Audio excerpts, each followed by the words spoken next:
অনেক কম লোকেরাই জানে পুরী জগন্নাথ মন্দিরের তৃতীয় সিঁড়ির রহস্য।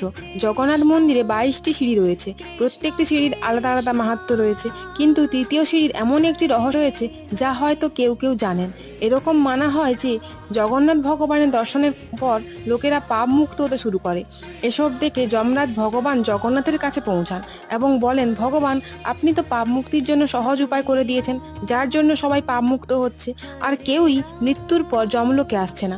যমরাজের এই কথা শুনে জগন্নাথ বলেন, আপনি মুখ্য দ্বারের তৃতীয় সিঁড়িতে আপনার আশ্রয় গ্রহণ করুন, যা যমশিলা নামে পরিচিত হবে। যদি কেউ আমার দর্শনের পর ওই শিলাতে পা রাখে, তবে ওই ব্যক্তির সমস্ত পুণ্য নষ্ট হয়ে গিয়ে ওকে যমলোকে যেতে হবে। কিন্তু আপনাকে চিন্তা করতে হবে না, কারণ ভগবান জগন্নাথ দেব সমস্ত ব্যবস্থা করে গেছেন। মন্দিরে প্রবেশ করার সময় ওই সিঁড়িতে যেতে হবে, কিন্তু বাইরে আসার পথ অন্য দিক দিয়ে আছে, সুতরাং বাইরে আসার সময় যমশিলা পথে আসবে না।